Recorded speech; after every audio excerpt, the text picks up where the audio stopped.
¿Qué tal, amigos? Bienvenidos a este 2024 y un episodio más de nuestro podcast La Interview. Hoy con un invitado bastante especial, muy cercano a grandes proyectos en los cuales yo he participado y me gustaría charlar muy a pesar de su negativa por concederme este espacio. Pero aquí lo tengo y ya venimos con él aquí en La Interview.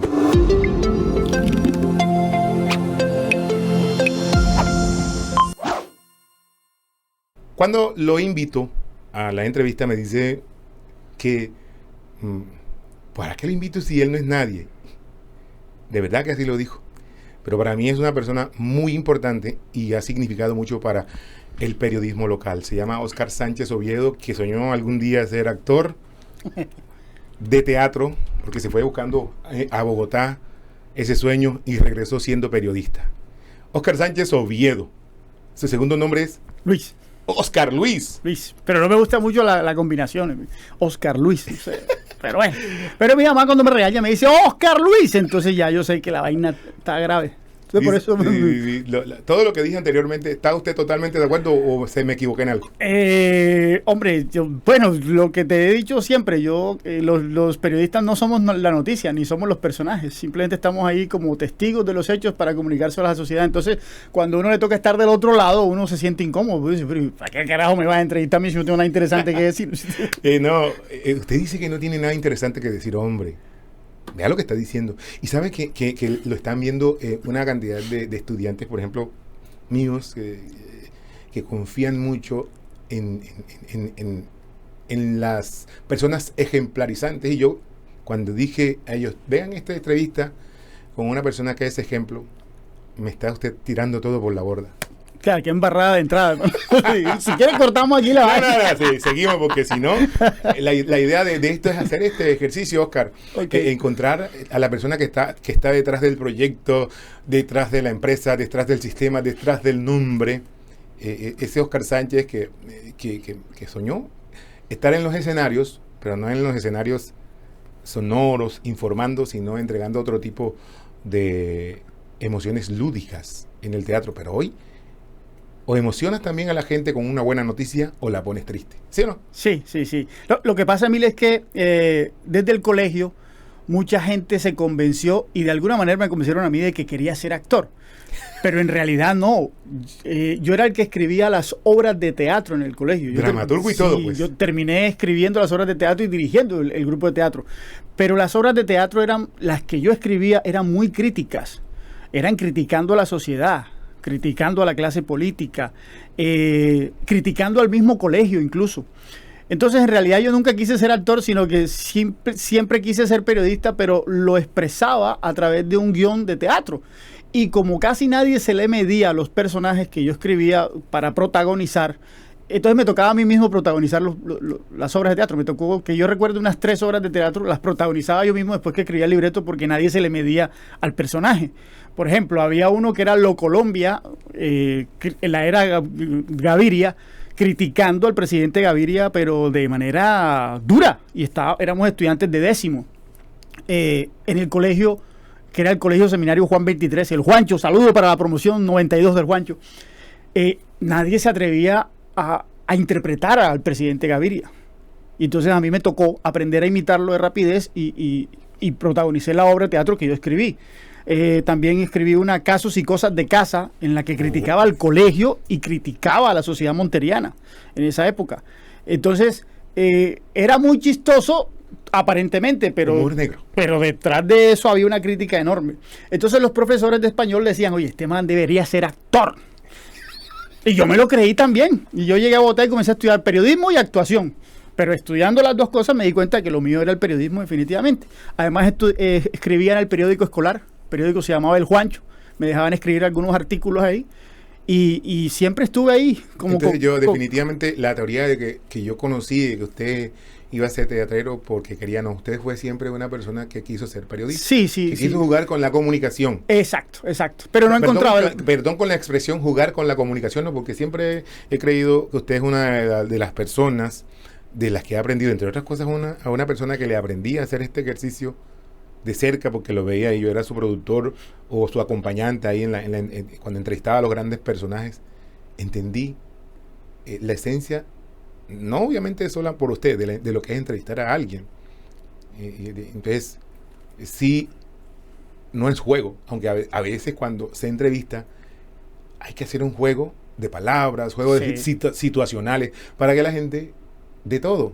Sí, claro. De todo. Y esas cosas, usted, se lo estoy diciendo aquí, este podcast que estoy haciendo y estos episodios que he hecho cuando me le metí a este cuento, son en un porcentaje bien significativo por culpa de usted. Hombre, Bill, pero me lo hubieras dicho después de la grabación, porque ahora me crezco más. Ya. Bueno, muchas gracias, Bill. Siempre has sido una persona muy valiosa. La admiración es mutua. Esto va a parecer un club de los mutuos elogios. Bueno, la admiración es mutua. Sabes que estuvimos juntos en un periodo muy importante de la emisora Frecuencia Bolivariana, cuando el sistema informativo de Frecuencia Bolivariana, sí, periodísticamente yo estaba a la cabeza, pero la producción era de 1000 segundos, Pérez Chica, y sin esa producción no se hubieran hecho grandes cosas que se hicieron, sin lugar a dudas. Eso está claro, y la admiración es mutua. Usted es el duro de la producción. Wow. Y ahora se nos metió en el periodismo y entonces toca mirar qué hacemos. Estoy haciendo un ejercicio. No, ahora no, tú vienes hace años haciendo periodismo. Pero estoy haciendo un ejercicio que obviamente, como le digo, aprendiendo con todos ustedes. Pero, Oscar, ese personaje, bueno, no es un personaje, es un... obviamente, uno cumpliendo roles en la sociedad se viste de personajes a los que les toca enfrentar situaciones con las que no está de acuerdo, pero me toca decirlo. Ese conflicto ético que a veces muchos tenemos en nuestras profesiones, dentro de la docencia, dentro de la medicina, dentro del periodismo, ¿usted lo tiene? Sí, claro. Yo trabajo para un canal nacional. La línea editorial del canal, pues no siempre estoy de acuerdo con ella. Pero yo simplemente hago parte de una gran organización. Entonces, en el pedacito del noticiero que me toca a mí, yo hago lo mío y lo hago a mi manera, hasta donde me lo permite el canal, porque en medio de todo el canal da esa licencia, por así decirlo, porque te contratan porque creen en ti como periodista. Pero en términos generales, muchas veces uno no está de acuerdo con la línea editorial del canal, pero uno es un empleado más y tiene que aprender a respetar eso como parte de una organización. Muchas veces hay informaciones también que tú quisieras revelarle a la comunidad, pero no tienes las pruebas suficientes, o no tienes la documentación, o no tienes el testimonio principal, y te toca aguantarte meses hasta que lo logras y todos los días te pica la lengua por decirlo. Entonces, tú sabes que es verdad, tú sabes que podrías decirlo y que no te vas a meter en problemas porque sabes que es así, pero mientras no tengas las pruebas no te atreves a hacerlo, porque a ti te enseñaron, si tú estudiaste periodismo, te enseñaron a que no podías decir nada que no pudieses comprobar. Un paréntesis ahí. Es cuando entramos y comprendemos que lo que se hace muchas veces en la actualidad con la liberación democrática de la información no va con este postulado suyo o con el postulado del periodismo real, porque muchos... Correcto. No tengo la primicia para ganar seguidores o para tener impacto. ¡Pum! Dicen la cosa para impresionar y después a corregir. No hay cómo. Exacto. Ya pierdes tu credibilidad. Es que alguna vez lo dije, Emile, en un conversatorio, y todo el mundo me hizo mal la cara. Y todavía no lo supero del todo. Yo dije, hace, qué sé yo, unos 8 años, dije, apenas estábamos empezando lo que estamos viviendo hoy. Yo dije, ojo, que las redes sociales están secuestrando al periodismo. Y es culpa de nosotros como periodistas, porque mucha gente está haciendo periodismo en busca de los likes, en busca del número de visualizaciones. Y entonces, si esto que voy a decir me causa visualizaciones, me causa más likes, no me importa que no sea verdad, que mañana me toque corregir, y lo tiro así, porque ya la búsqueda de la verdad pasó a segundo plano. Ahora lo que quiero es, mi búsqueda es la búsqueda de las visualizaciones. Entonces, eso está deteriorando el periodismo de manera peligrosa para la sociedad desde hace años, no es nada nuevo. Y ha sido en gran parte culpa de nosotros mismos los periodistas, que no hemos sabido educar a las audiencias. No le hemos dado a las audiencias ese plus que les permita diferenciar entre lo que es periodismo y lo que no es periodismo, porque todo el que hace denuncias en una red social no es periodista. Una denuncia la puede hacer cualquier ciudadano. todo el que opina en una red social es un periodista. O sea, eso también lo puede hacer cualquier ciudadano. El periodista hace otra cosa. El periodismo es otra cosa muy diferente. El periodismo es buscar la información, contrastar las fuentes, confirmar los hechos, poder contextualizarlos y presentarlos de la manera lo más imparcial posible. Eso es periodismo. Entonces, yo los invito a tu audiencia, Emil, con todo respeto, que cuando estén consumiendo cualquier producto que ustedes crean que es periodismo, háganse esas preguntas. Aquí se contrastó fuentes. Aquí se confirmó estos hechos. Aquí se contextualiza. ¿Realmente entiendo de qué me están hablando? Aquí están presentándome esto de manera imparcial o están atacando al uno o defendiendo al otro. Y cuando la audiencia entienda eso, la sociedad cambia. Porque la misma sociedad le va a exigir a todas estas personas que manejan la comunicación que sean más respetuosos, que seamos todos más profesionales, y eso nos va a permitir a todos entender mejor lo que está sucediendo. Están sucediendo muchas cosas en Montería, en Córdoba, en Colombia, en el mundo, que no estamos entendiendo, y no las estamos entendiendo porque nos estamos quedando con ese periodismo de los likes, de las visualizaciones, que pretenden en un trino resumir todo un hecho, y eso es imposible hacerlo de manera apropiada, de la manera que la sociedad lo necesita. Entonces, sí, yo me mantengo en ese postulado. Y fue una de las razones por las que hace 8 años me inventé Café con Óscar Sánchez Oviedo. El programa de radio que tengo hace 8 años en Frecuencia Bolivariana, volví a la radio de Frecuencia Bolivariana con ese objetivo de hacer un periodismo más pausado, hacer un periodismo donde se le pueda contextualizar a la gente. Por eso el eslogan es para conocer y entender lo que sucede en la región. Alguna vez me dijo alguien, oye, pero ven acá, si te conocen, te entienden. Bueno, no necesariamente. Incluso pues, algunos ya están utilizando frases parecidas, pero es la realidad. Esa es mi trinchera, defendiendo un poco lo que considero buen periodismo. Ahora, eso no significa que yo me las sé todas y soy el abanderado del buen periodismo. No, eso es lo que intento todos los días, de lunes a viernes, en mi programa radial. Defender lo que considero bueno en el periodismo porque lo estudié y por los 27 años que llevo ya haciendo esto. No dejarme como meter en el cuento de que las redes van primero que la verdad. Y porque eso nos está haciendo daño. Las personas, cuando empieza la liberación de la información, se le adelantaron a los periodistas. Y los periodistas, estando y sabiendo cómo se manejan los medios, se dejaron ganar. Y creo yo que ahí está el error. No es tanto de la gente, sino de aquellos que entendieron, hey, esa gente está en la radio y se quedó en la televisión. Y dejaron de baballita las redes. Y ahí fue donde aparecieron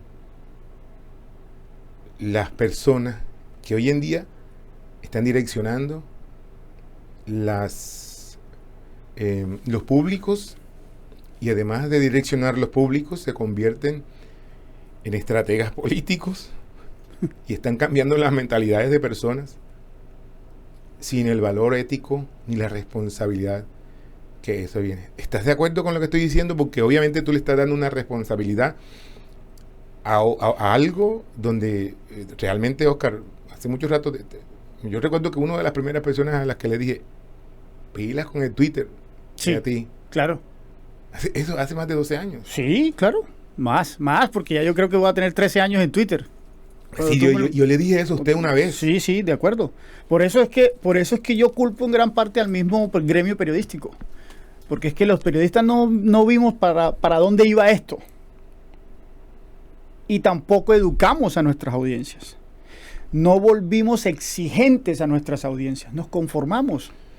Y eso dejó ahí el terreno listo, fértil, para que llegara cualquiera y cultivara. Y eso fue lo que pasó. Así es. Y eso le está haciendo daño no al periodismo, no, le está haciendo daño a la sociedad poco a poco. Eso es lo que preocupa, porque pues, los periodistas, pues ¿qué? Nos reinventamos y punto. De moda la palabra hace rato desde la pandemia, el cuento de nos reinventamos. Pues todos nos reinventamos todos los días si es necesario. Pero, ¿y la sociedad qué? ¿Está recibiendo calidad periodística la sociedad? Eso es lo que nos debe preocupar. Es que cuando estudiamos comunicación social y periodismo, no estudiamos simplemente como muchos porque no tenía mucha matemática. No, se supone que lo estudiamos para servir a la sociedad. Claro. Entonces nos debería preocupar para dónde va la sociedad mal informada, para dónde va una sociedad que se come el cuento del titular y no se mete siquiera a leer. Para dónde va una sociedad a la que 4 bodegueros la pueden desviar hacia uno u otro lado. Entonces, eso es un problema que debemos analizarlo todos y tal vez de alguna manera todos tenemos un poquito de culpa, pero no podemos sacar de ahí al mismo periodismo. El mismo periodismo la embarró, se durmió. Okay. Una gran responsabilidad del periodismo, pero bueno, ya las mea culpa y los demás lo dejamos a un lado por parte del periodismo. El político que alimenta la posibilidad de que ese personaje, de que esa persona que está detrás de las redes genere la situación no santa en función de la verdad, también tiene una responsabilidad. Claro. ¿Cómo ve usted eso? Bueno, yo lo estoy diciendo y lo estoy afirmando. Sí. Lo estoy afirmando porque no creo que sea una... No, estamos de acuerdo, estamos de acuerdo. Hay políticos que alimentan a estas bodegas, porque ahora se le llama bodegas. Sí, es una forma elegante de decirles ahora, bodegas. Es una forma elegante de decirle a esas personas, a estos que están detrás y promocionar o malinterpretar o hacer que alguien crea que una cosa buena es mala o que una buena cosa o que una mala cosa es buena. Sí, lo que pasa es que siempre será más fácil para un político, bueno, no digamos para un político, para un politiquero, para no ser injustos. Siempre será más fácil para un politiquero pues manejar 4 o 5 personajes de estos sin ética, que no tienen nada que perder, que manejar buenas relaciones con la prensa. Entonces, porque si tú estás teniendo, por decirlo así, relaciones comerciales con esta gente, pues puedes darles una instrucción, una orden que no va a ser cuestionada. Puedes hacerle peticiones que no van a ser cuestionadas porque es que no tienes ninguna ética que cuidar, ningún nombre que cuidar, ningún prestigio que cuidar. En cambio, con un medio de comunicación, pues por muy descuidado que sea el medio de comunicación, la piensa. Porque creo que todavía puedo hablar de esto, la credibilidad es el principal patrimonio de todo medio de comunicación y de todo periodista, sobre todo de todo periodista. Entonces, cuando uno tiene que cuidar su credibilidad y tiene que jugársela todos los días y todos los días la pone en juego con las informaciones que publica, pues uno no se somete a ciertas cosas, no hace favores, sino que simplemente trata de hacer su labor bien hecha. Los que no tienen que cuidar su credibilidad, pues bueno, pues es más fácil que hagan lo que sea por cualquier 5 pesos. Entonces, es entendible de alguna manera, aunque no aceptable, lo que ha pasado con ese fenómeno del politiquero y esta gente. ¿Cómo, antes de pasar a otro punto, cómo hacemos para que este político entienda eso? Ese politiquero va a entender eso cuando aprenda un poquito de periodismo, lo que significa el periodismo en la sociedad. Y ahí volvemos a lo mismo. ¿Y entonces quién tiene la culpa? Y entonces, ¿quién no le enseñó a esta audiencia la importancia del periodismo en la democracia? ¿Quién le enseñó? ¿Por qué a esta audiencia todavía hay que explicarle que cuando se hace un atentado contra un periodista no es contra el periodista, sino contra la sociedad? ¿Por qué hay que explicarle todavía a la audiencia que cuando se hace un atentado contra un policía, se está atentando contra la sociedad? Igual cuando se hace contra un periodista, porque en ambos casos se está defendiendo una democracia y una sociedad. Son servidores de esa sociedad. Pero cuando la misma sociedad no lo comprende, no lo asimila, pues alguien falló. Voy a un punto y quería decirle antes de pasar, y el punto al que voy a pasar es el siguiente. Cuando llegan las campañas políticas, porque dentro de las cosas que a mí me gusta investigar, leer, usted sabe que siempre me he ocupado de meterle academia a las cosas. Dentro de esos cursos, especializaciones donde preparan a periodistas para hacer marketing político, eso, lo voy a decir con todo el respeto, pasa a un nivel que no les importa. Entonces hay periodistas y hay personas que dicen, bueno, dentro de la campaña política tenemos que decirle al influencer que tiene 4 millones de seguidores que diga algo bueno de tuyo. Entonces están validando también de alguna manera desde las estrategias políticas esta cosa. Sí. Entonces, decir, Oscar, que también la responsabilidad del político Y ahí vuelve en ese círculo a aparecer el periodismo con una responsabilidad importante. ¿O es que esos que están asesorando campañas políticas, haciendo marketing, no son periodistas? ¿O son periodistas que les gusta hacer marketing? La mayoría pues son comunicadores, pero ya no son periodistas. Tal vez fueron. Porque en el momento... Pero los ves regresar nuevamente a los micrófonos. Ese es el problema. Cuando vas y vienes permanentemente. Córdoba tiene mucho de eso. Sí, porque hay pocas posibilidades de empleo. Ah, ok. Entonces, por eso es más difícil. A mí me ha tocado asesorar en tiempos atrás campañas, cuando no era así como hoy. Pero, ¿qué le toca hacer a uno? Respetar y cuidar su credibilidad. Allá también tienes que respetar tu credibilidad. Cuando tú diseñas una estrategia de comunicaciones que incluye atacar, mentir, confundir a la sociedad, no puedes venir después frente a una cámara y dártelas de serio dando las noticias. Pero allá off the record, cuando están reunidos en el cuarto oscuro en la campaña, los que están trabajando en función de un político, de un candidato, hacen... Lo ideal es que no. Lo ideal es que no. Lo ideal es que el periodista no, o el comunicador de la campaña no lo haga. Las veces que yo he estado asesorando campañas, siempre una de las condiciones que pongo, y eso lo pueden corroborar fácilmente, es: yo no me meto en nada sucio. Y no es porque yo soy el San Oscar, que yo, no, simplemente pues estoy cuidando mi credibilidad. Yo no puedo liderar una estrategia de comunicación que se base en mentiras o juego sucio para luego pararme frente a una cámara y entonces decirle a la gente: créanme que ahora sí estoy hablando en serio. No, o soy serio o no soy serio. O cuido o no cuido mi credibilidad. No puedo ser de lunes a viernes serio y todos los sábados y los domingos así, no, tampoco. ¿Me entiendes? Entonces, se trata de eso. Yo creo que todos tenemos responsabilidad en eso y por eso es que insisto tanto en que revisemos qué hicimos mal. ¿Cómo hace una...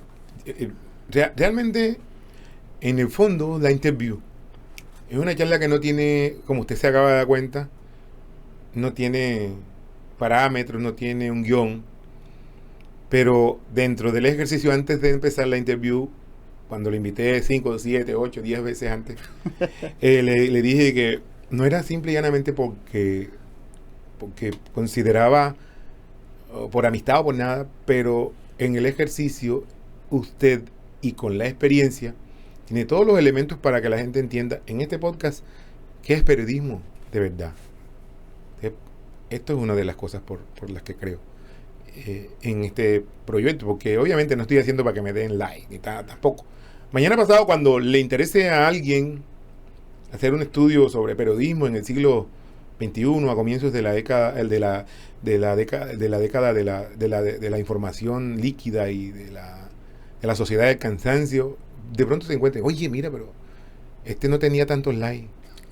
Pero están hablando de qué era el periodismo en aquel momento. No, y muy valioso, Emil, muy valioso, pero perdone que le haga el paréntesis, usted debería hacer una presentación especial antes de cada video para que la gente vea cómo prepara usted solo todos los equipos estos del laboratorio, porque esa vaina es otra cosa. Es otro capítulo, hermano. Otro capítulo, sí, no, le toca a uno hacer esto, pero realmente el ejercicio, yo sí, hace mucho, y fui el año pasado invitado a una cosa de prensa y me encuentro con una chica que trabajó conmigo en el colegio, en el bachillerato, por allá en 8º grado, y le enseñé a partir de un proyecto que se llama Colectivo Periodístico Juvenil, esto de la comunicación, y me la encontré está haciendo el 9º o el 10º semestre de comunicación social y periodismo.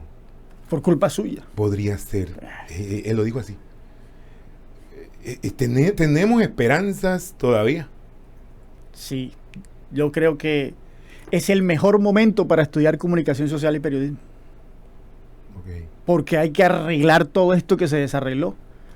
Y necesitamos que sean las nuevas generaciones las que lo hagan. Ya nosotros los que ya vamos de salida, ya qué carajo. Pero necesitamos esa sangre joven, primero que entienda lo que está sucediendo y que se comprometa a sacarlo adelante. A sacar adelante toda esta problemática y retomemos, en beneficio de la sociedad, repito, el verdadero periodismo. Es que uno debería llenarse de orgullo al ver, por ejemplo, la historia del Espectador. y tratar de que no se pierda ese periodismo real. Un periódico al que le asesinan al director por decir la verdad. Un periódico al que le ponen una bomba y lo revientan por decir la verdad en un momento en que pocos se atrevían a decir la verdad en el país. Y al día siguiente saca un titular y dice, aquí estamos y aquí seguimos. Esos episodios heroicos de la prensa en Colombia hay que enseñárselos a las nuevas generaciones. Y esto no se trata de que el periódico de la izquierda, el periódico de la derecha. No. Es que hay heroísmo en la prensa colombiana desde siempre y hay que mostrárselo a las nuevas generaciones y hay que cuidar ese patrimonio que tenemos. Yo insisto mucho en eso, porque es que no podemos olvidarnos de dónde venimos y todo por lo que hemos pasado. Hubo un momento, de pronto los jóvenes se van a sorprender, pero hubo un momento en que a uno le podían sonar una bomba en cualquier momento aquí en cualquier ciudad de Colombia. Así es. Y era de valientes salir a la calle. Solo salir a la calle a trabajar ya era un acto de valentía. Y los periodistas estaban ahí, en el lugar de los hechos. Mientras todo el mundo corría huyendo de la bomba, al periodista le tocaba correr para adentro. Porque necesitaba las imágenes, necesitaba los testimonios para poder contarle al país lo que estaba sucediendo y hacer que todos entendiéramos la barbarie por la que estábamos pasando. Eso no puede quedar ahí. Eso hay que protegerlo. ¿Cómo desde la academia se debe enseñar eso, Oscar? Porque obviamente sabemos que aquí hay 1 o 2 oficialmente universidades y a distancia te puedes estudiar con cualquier universidad en el país. ¿Cómo se enseña eso? Yo creo que hay que meterle más reporteros a la academia. Y esto lo digo con todo respeto por la academia. Hay que meterle más reporteros a la academia porque hay gente que se ha dedicado solo a la academia desde hace mucho tiempo. Y entonces tú no le puedes inyectar pasión a un estudiante por algo que ya tú no conoces. Por eso es tan valioso lo que tú haces. Me acuerdo mucho que cuando hablaste por primera vez de la educomunicación, ¿te acuerdas? Sí. Cuando hablaste por primera vez de la educomunicación delante de varios periodistas, todo el mundo volteó como, ¿y esa vaina qué? Pero mira lo valioso que es lo que tú has hecho con la educomunicación. Entonces, tú no te has alejado nunca de la comunicación, pero siempre estás pensando en la academia. Yo creo que necesitamos más gente así, que no desligue la academia de la práctica, que no desligue la academia de la reportería, que cuando el pelado tenga enfrente a un profesor, el profesor le pueda contar todavía cómo hizo su mejor cubrimiento hace unos días. Entonces hay que buscar la manera de que el estudiante de comunicación viva el verdadero periodismo, para que no se coma el cuento que el periodismo se hace en el aire acondicionado, haciendo copy y pega, como están haciendo muchos portales lamentablemente. Mira, ¿qué es comunicación? ¿Qué es periodismo? Porque hay profesional en comunicación social y periodismo. Sí. Hay periodistas solos. En México hay licenciados en periodismo. Correcto. En Ecuador hay licenciados en comunicación y desarrollo. Entonces, ¿qué es una cosa? ¿Qué es la otra? Porque yo recuerdo algo.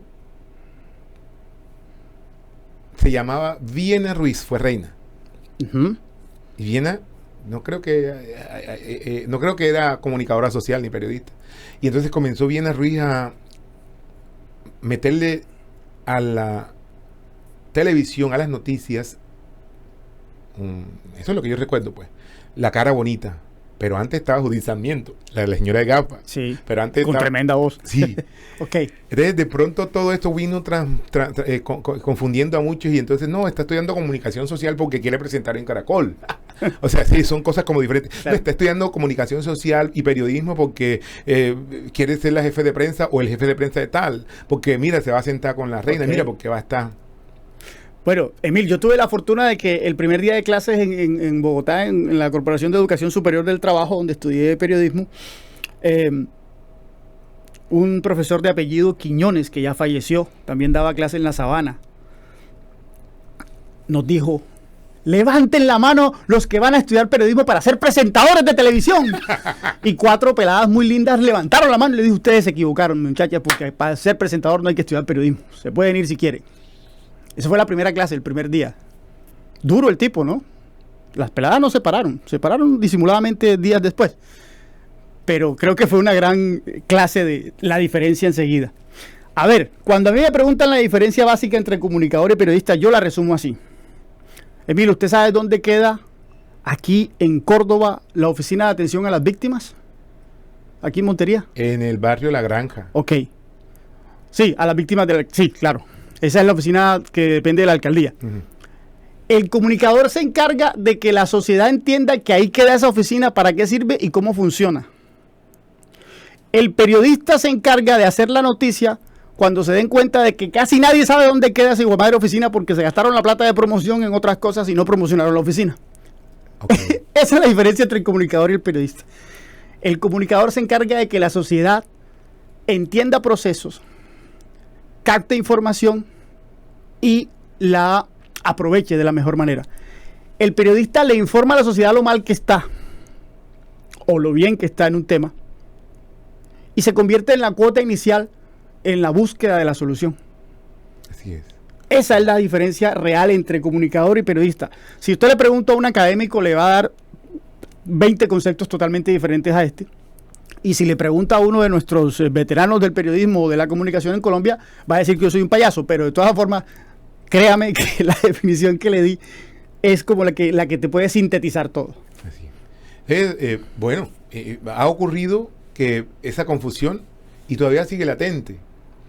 Tan así es que yo he estado en situaciones donde en otro de mis proyectos, que es la música, me ha tocado ir, y la persona que está organizando el matrimonio, la wedding master, o el wedding master es comunicador social. Entonces,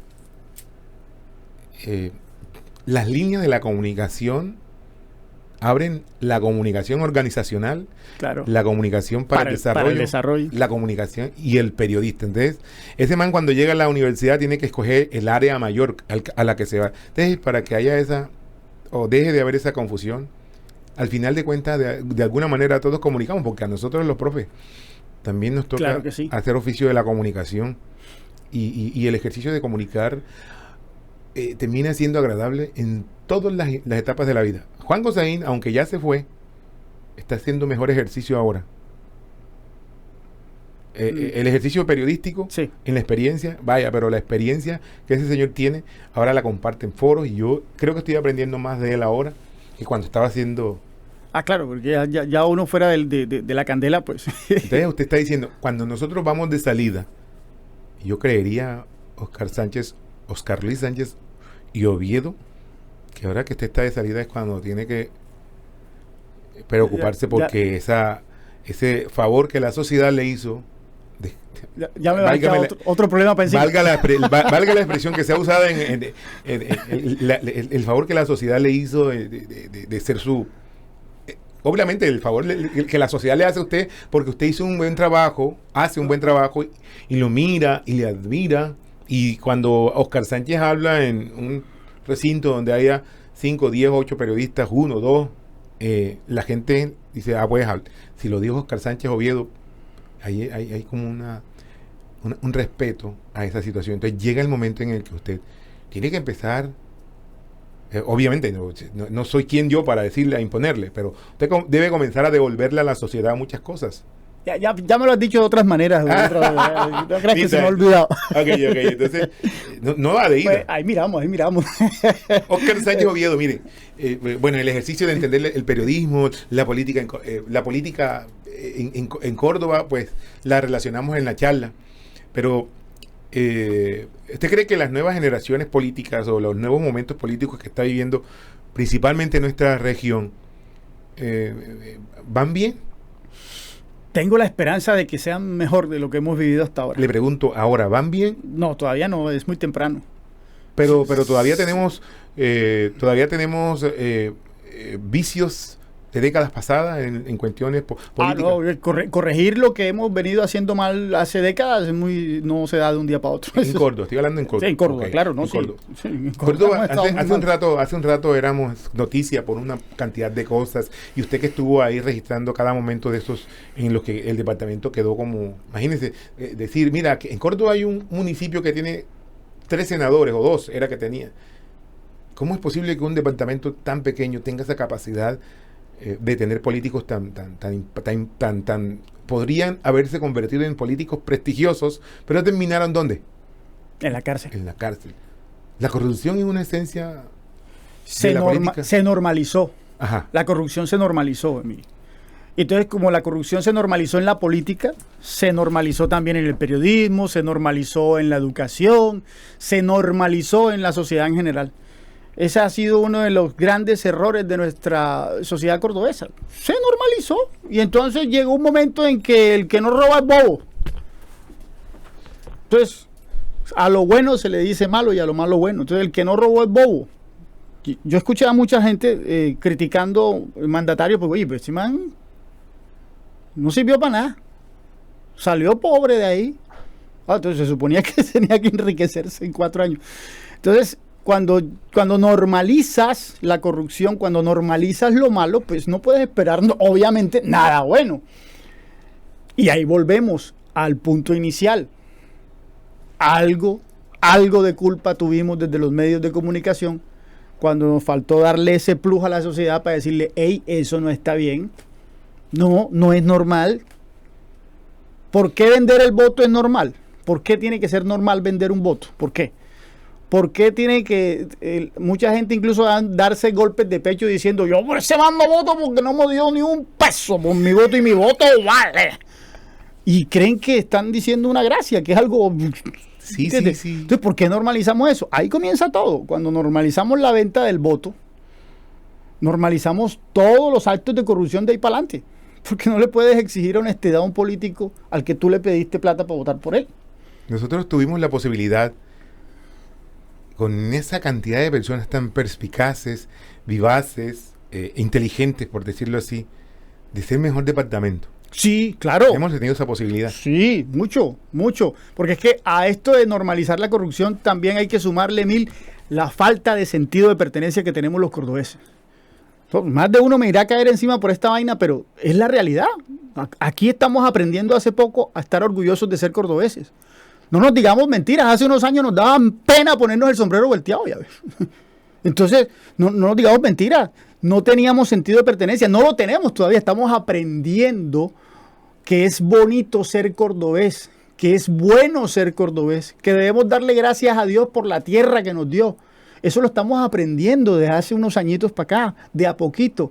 Otros departamentos lo aprendieron hace mucho tiempo y entonces son los más del país, los antioqueños, hombre, eso van y colonizan todo. Porque es que ellos sí están convencidos del principio de lo que tienen.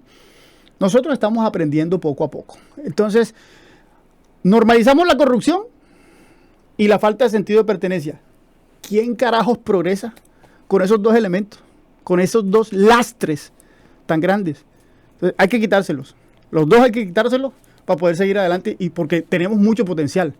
Ecoturismo, riquezas naturales. Somos un departamento geográficamente mejor ubicado que cualquier otro. Periodismo radial, periodismo de televisión, también periodismo de escrito. En todas esas 3 escenas del periodismo usted ha estado. Sí, señor. En las 3. En las 3. Y ahora el periodismo digital. Porque automáticamente al usted publicar en YouTube se convierte también, y al publicar RCN o las empresas para las que usted ha trabajado, ya también ha estado en...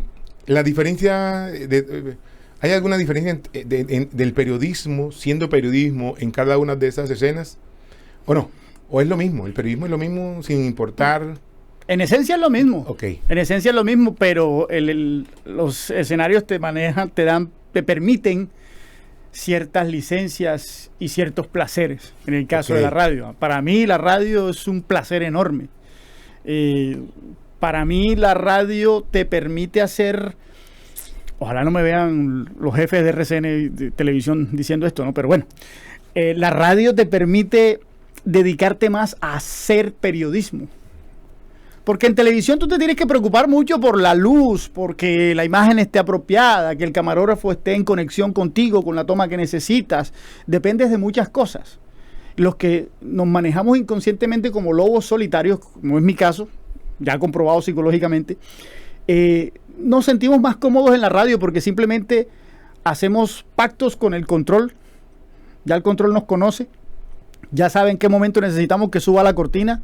Organizamos audios y nos dedicamos a comunicar. esa noticia que tenemos, a hacer periodismo. La mejor radio se hace en cabina, pero se cocina en la calle.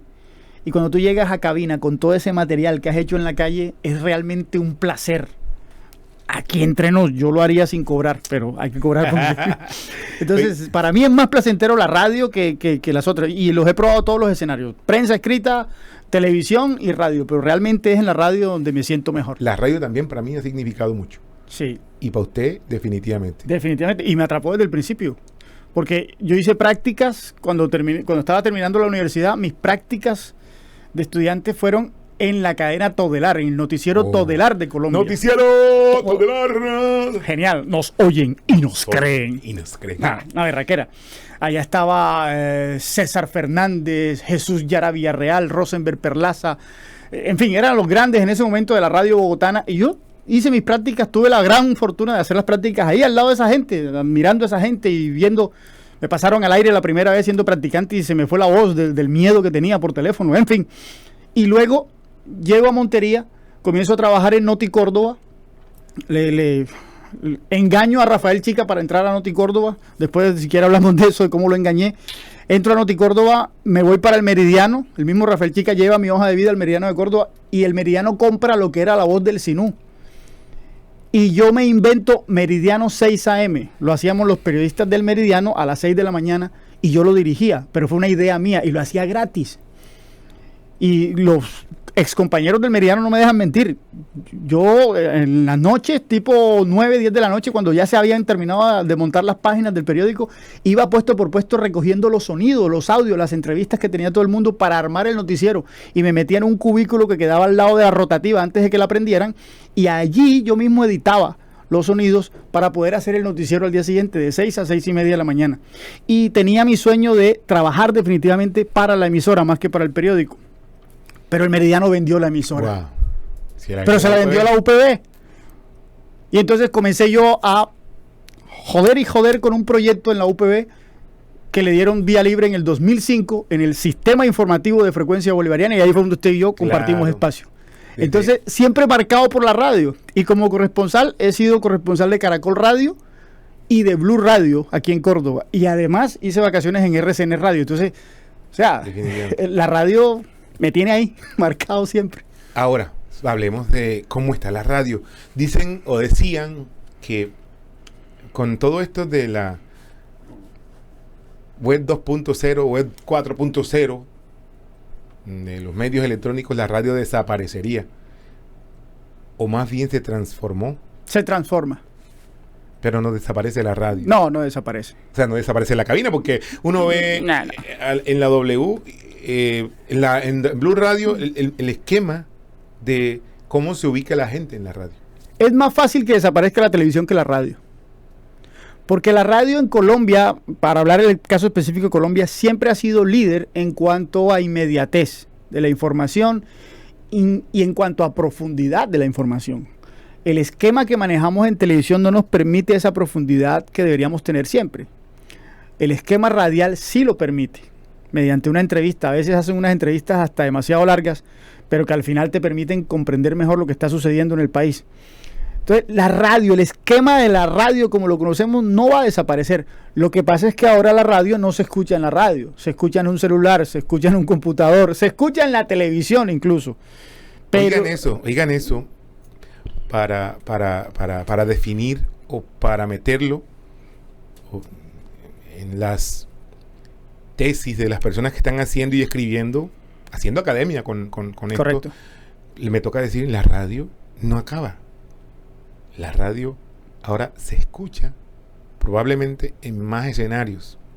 Se acaba el transmisor, el aparatico como tal. Pero la radio, la esencia de la radio está ahí. Sí, ahí. Así es. Y la gente lo sigue escuchando en el celular.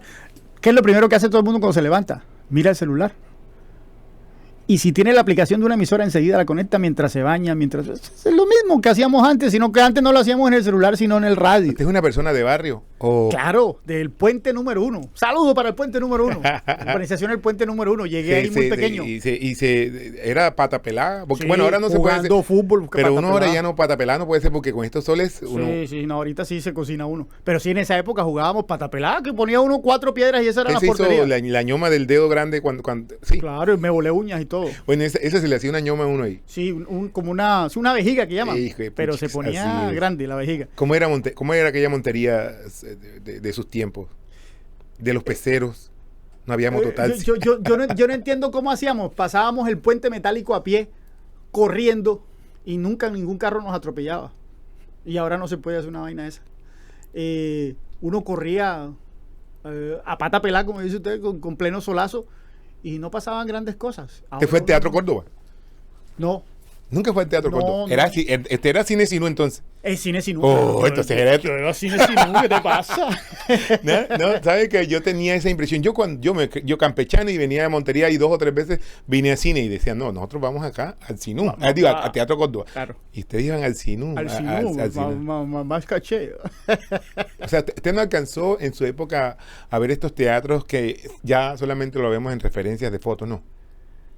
A eso, el que Livia, el que- Livia sí. Sí. ¿Te alcanzó esa? Sí, claro. ¿Cuántos años tiene tenía usted? techo como hasta la mitad. ¿Y qué película se vio ahí?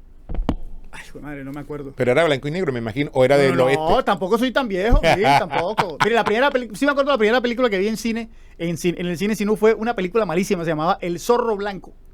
Era el zorro, pero blanco. Y mala. Ese no es Calimán. El Zorro Blanco se llamaba. ¿En qué se transportaba la gente en la margen quieta? ¿Buses?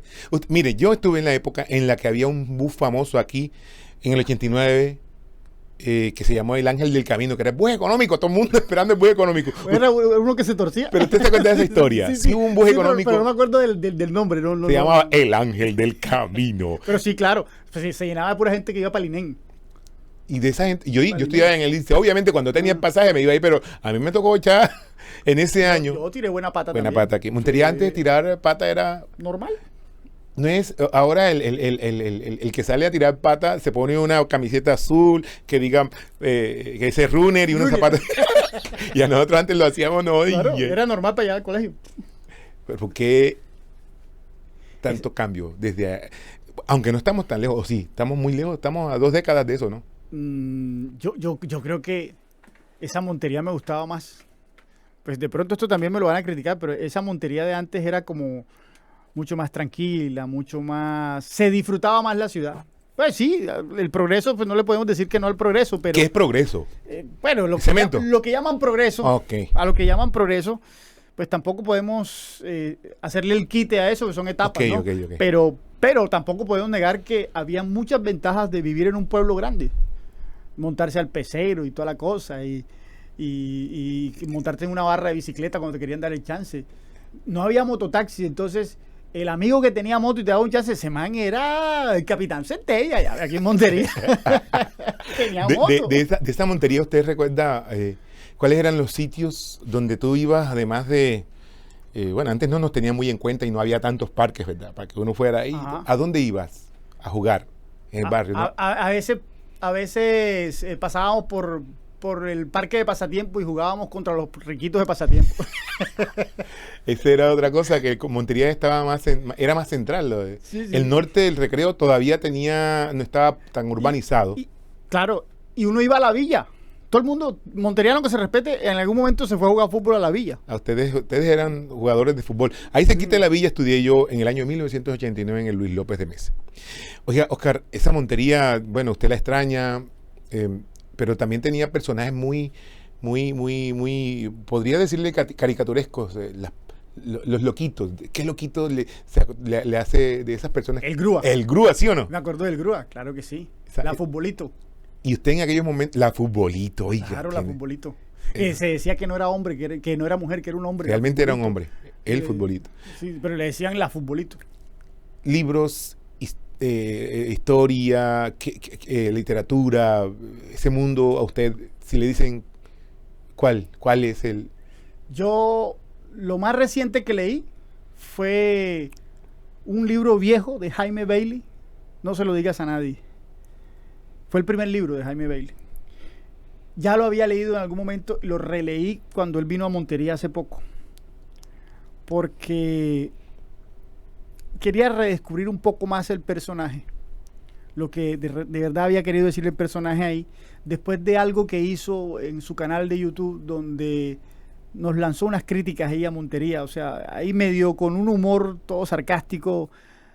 Me incomodó. Como monteriano me incomodó un poco lo que dijo el tipo. Pero entonces, para entender mejor lo que dijo y por qué lo dijo, releí ese libro, su primer libro, y entendí una vez más que el tipo vive de ser polémico, Sí. de hacerse el incómodo. Y bueno, Montería fue un capítulo más de los muchos que él tiene. Entonces, me vi en la necesidad de leer el libro, más que por una curiosidad literaria, por un sentimiento monteriano. Ok. ¿No? Para entender este man qué. Este man a qué juega, cuál es el cuento de él. Oscar, ¿qué espera usted de los siguientes años? ¿Qué va a hacer? Con su vida, principalmente. O sea, como quien dice, ¿qué vas a hacer cuando te retires? Cuando sea grande. ¿Qué vas a hacer? No, a mí, yo varias veces he dicho que yo me imagino en una cabaña frente al mar, con un perro pastor alemán que me acompaña a trotar todas las mañanas. Después llego, me como un buen ¿Solo? pescado, solo. Qué pena, mi novia que no vea esto, ¿no? Pero en realidad siempre, bueno, todos los que son cercanos a mí saben que yo me imagino el futuro así. Y entonces un día cualquiera llega un helicóptero y aterriza en la playa y me dicen, tienes que salvarnos. Y entonces yo digo que no, y me niego y tal, pero me convencen y se forma toda la película. Es una Rambo 3. Comando, con Arnold Schwarzenegger. Y entre otras cosas, Sí. ¿cuál película le gusta más a usted? ¿Le ha gustado más y que se la ve una, dos, tres veces? Me gustan las películas de acción, pero con argumento real. Entonces, yo me puedo ver el Titanic 20 veces. No llora cuando Jack se va. No, pues no llego hasta ese punto, pero sí me emociona.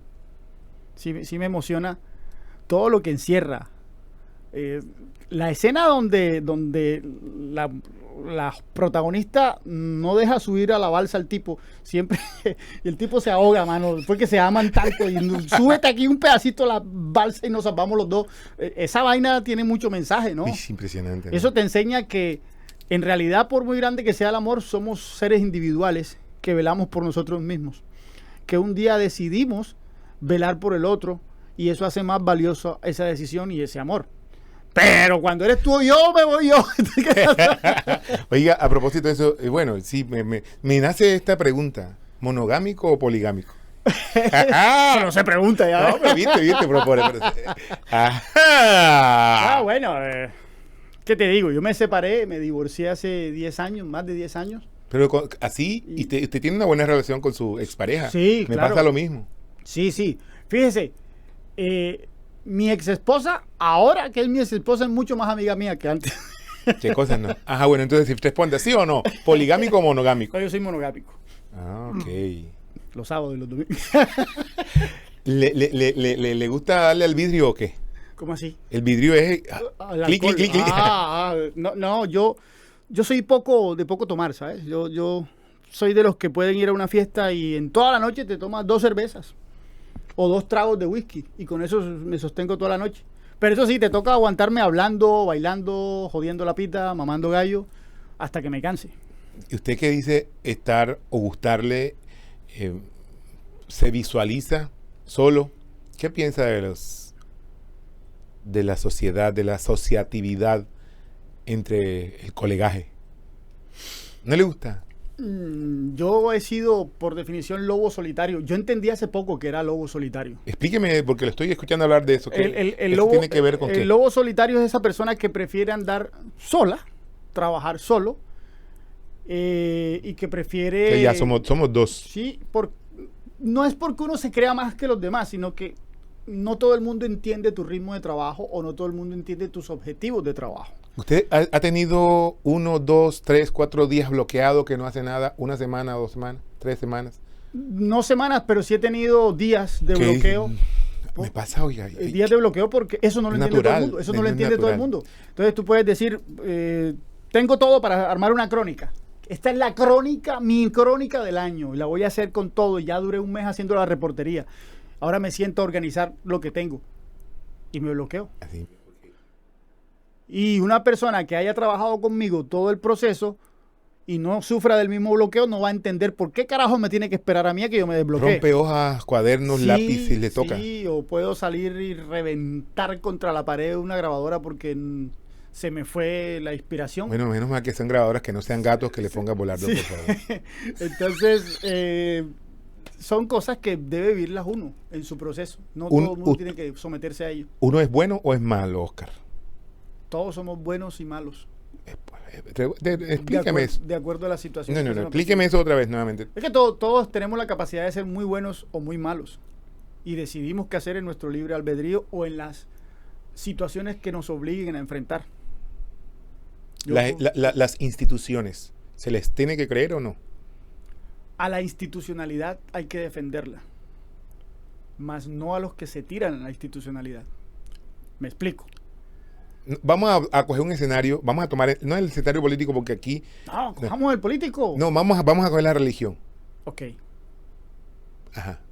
Desde la religión. Desde la institucionalidad de la religión. Sí, hay que respetar la iglesia. Pero eso no significa que tengo que aguantarme al sacerdote o al pastor corrupto. Ok, ese es el cuento. Eso no significa que tengo que aguantarme los caprichos de alguien porque es líder en esa iglesia. Pero tengo que respetar la iglesia, la institucionalidad como tal.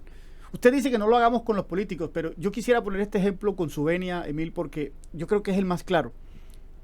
Si usted no es petrista y le cae súper mal Petro, usted no tiene derecho a decir que Petro es un HP. Okay. Porque es el presidente. Y usted debe respetar la institucionalidad. Y ese es un principio básico de defensa de nuestras instituciones y de nuestra democracia.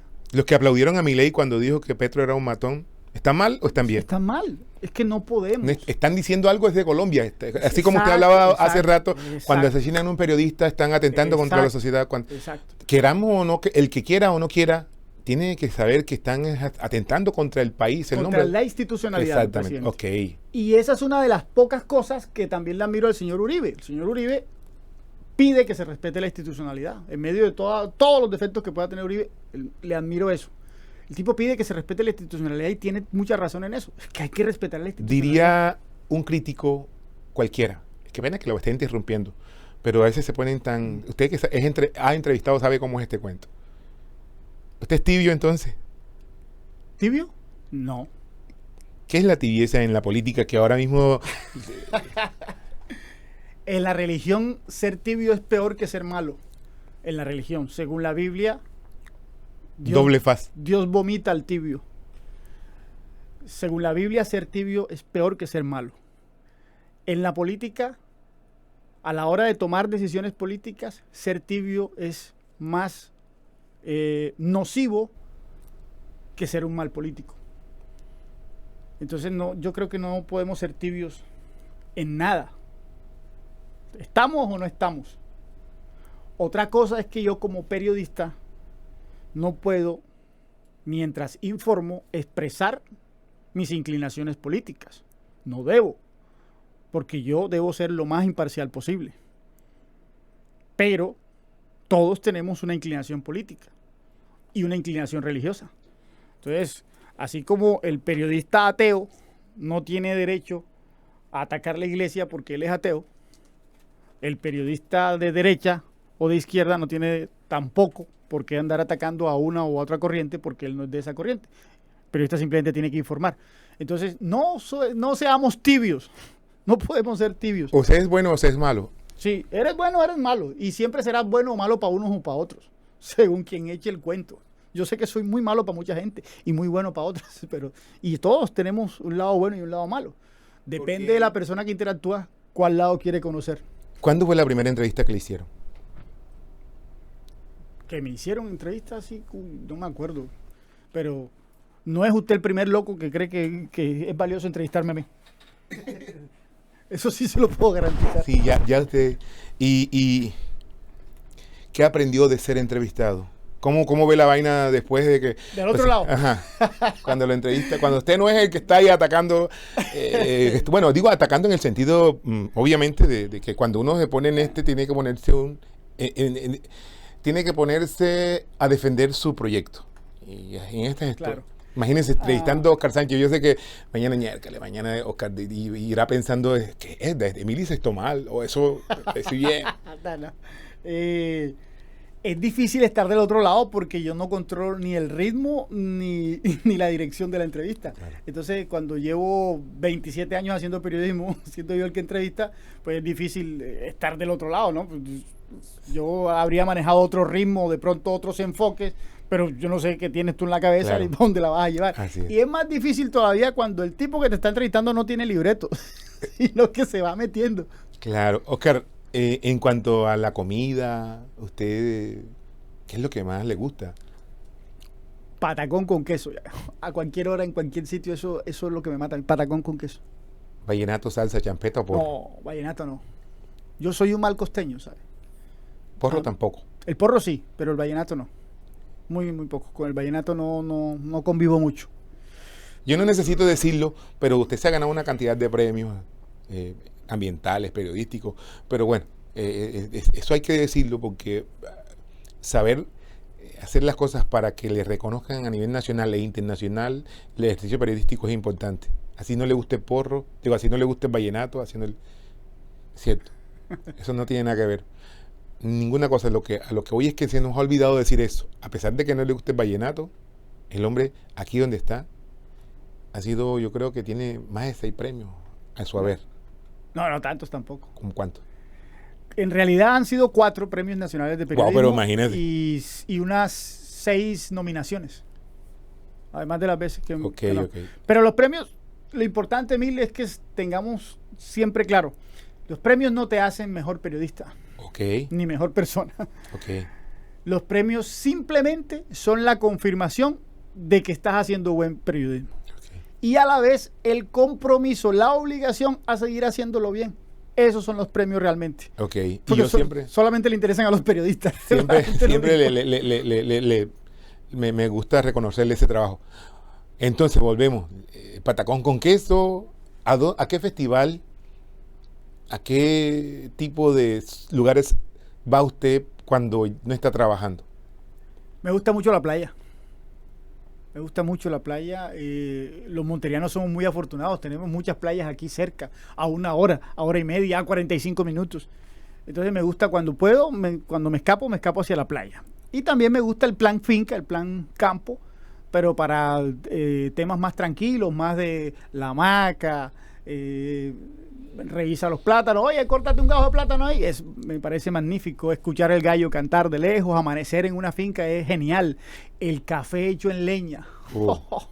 Esa vaina, eso es genial. Eso hace que uno agradezca ser de esta tierra. Esa cuestión de hacer o de entender esos sabores a partir de la leña es una característica de nosotros los costeños, porque sí, no se escucha decir en otra parte. Oscar, genial. La mujer que usted hubiera querido tener a su lado siempre. J-Lo, Jennifer López, ese es mi gran fantasía. J-Lo. Ha sido mujer de Marc Anthony. Y Alejandra Guzmán. Ok. Alejandra Guzmán, por ahí vi un video reciente, ya Alejandra casi sesentona y todavía se ve chévere, doña Alejandrita Guzmán. Oscar, ¿algún día vio en eso, usted no hizo reportería de guerra, esa que vio algo que dijo, wow, sí, que lo hizo sentir, que lo hizo llorar, vio alguna situación muy, muy incómoda? Estamos hablando... Muchísimas. Sí, muchas. ¿Cómo manejó esa situación usted? 1999 en la zona de Puerto Libertador, cuando mataron más de 30 soldados. Yo fui el primer periodista que llegó en el momento en que los combates todavía estaban en caliente. Nos dispararon. Del otro lado del río estaba las FARC y vio la camioneta del Meridiano y le disparó. Gracias a Dios no nos dieron. El conductor salió corriendo, se escondió. El ejército nos sacó de ahí casi a empujones porque decían que no podían responder por nuestra seguridad. Luego volvimos. El ejército avanzó, creyó haber ganado terreno. Yo avanzo detrás del ejército, encuentro 3 guerrilleros muertos y les tomo la foto a los cadáveres desde diferentes ángulos. Sangre fría. Sí, caliente en ese momento, en caliente todo. Yo era muy atrevido en esa época de reportero. Yo iba detrás del ejército en combates, tuve varios. Deténgase un momento, qué pena. ¿Te pensaba en ese momento en qué cuando le tomaba la foto a esos muertos? ¿En la noticia en qué? En la noticia, en el caliente de la noticia. ¿Y eso estuvo bien? No, es que ya voy para allá. Yo tomo la foto. Cuando llego a revelarla, en esa época se revelaban las fotografías, todavía utilizábamos el rollo. Cuando revelé la foto, vi que los guerrilleros eran niños. Entonces la foto fue publicada en el Meridiano, pero editada, para que no se le viera el rostro a los niños, claro, por petición mía. Pero cuando tú estás revelando la foto ya en frío en la sala de redacción, te das cuenta de lo que hiciste allá, de lo que te arriesgaste y para qué te arriesgaste. Entonces, claro, entiendo. Todavía afecta, pero vivimos muchas cosas así, no con mala intención, con la intención de hacer una buena reportería. Pero muchas veces nos extralimitamos, muchas veces hicimos cosas que no debimos hacer, pero informamos. En ese momento la responsabilidad era mayor para uno porque el Meridiano era el único periódico en Córdoba y lo que pasaba había que meterse a informarlo. Yo me metía en los incendios, me metía en las invasiones y no me daba temor. Y me metía sabiendo que estaba arriesgando mi integridad porque tenía un compromiso. El compromiso de que en esa época, si no salía en el Meridiano, la gente pensaba que las cosas no pasaban. Poder impresionante que tuvo, sí, o que tuvo en su momento el Meridiano. Fue el único medio. El único gran medio que había en Córdoba en ese momento. Y entonces, si tú eras consciente de la responsabilidad del Meridiano en ese momento y eras un reportero del Meridiano, tú te arriesgabas mucho por lograr esa información. Y en medio de ese afán, pues si uno comete imprudencias como esa de los niños, que pues bueno, gracias a Dios no se demostró nunca la cara de los niños, pero es que yo de verdad en el momento, en el terreno... Eso lo quiebra. Claro, sí, todavía pasó en 1999 y todavía afecta un poco. Oscar, gracias de todas maneras por ser usted, oiga. No, y yo sé que nadie es perfecto y sé que con usted se puede hablar de todo un poco porque en el escenario aprendió también muchas cosas. Y quizá esta interview sea de mucha valía para yo verla, reverla, de pronto corregir cosas, de pronto obviar cosas que de pronto me va a tocar cuando revea. Dije esto, yo no lo voy a decir, pero de usted lo voy a dejar todo, para que sepa el mundo, todo voy a dejar aquí, y que esto que sea una evidencia más de, entre otras cosas como ejercicio académico que le dije me servía a mí, que sea una evidencia para hacerle un homenaje a usted por todo lo que ha hecho en la radio, en el periodismo. Muchas gracias. Y no, si faltó algo, que usted me diga ahora, Emil, faltó hablar sobre esto y ahí está el micrófono. No, ya la gente debe estar cansada. No crea que gracias. Hay una partecita donde la gente, con 7 o 8 personas que sepan quién es usted, lo va a ver.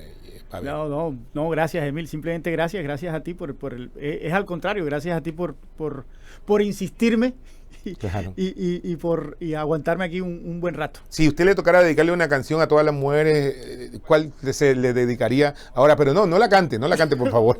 No, yo no te canto tan mal. No, mentira. ¿Cuál sería para que diga usted que esta canción es para todas ustedes? ¿Cómo es que se llama esa? Las hojas blancas siguen cayendo. Ok. Esa, para ustedes esa yo tiro por esos lados así. De la salsa y la cosa. Salsito y tal. Oscar Luis Sánchez Oviedo, gracias por estar aquí en la interview en este podcast, que usted lo puede ver aquí en el canal CHD, en Spotify, YouTube y en Facebook. Quiero que lo vean más en YouTube. Gracias nuevamente. Excúseme todo este espacio con todo lo humilde que hay en las cositas. Lo quiero seguir haciendo y produciendo este tipo de material para la gente.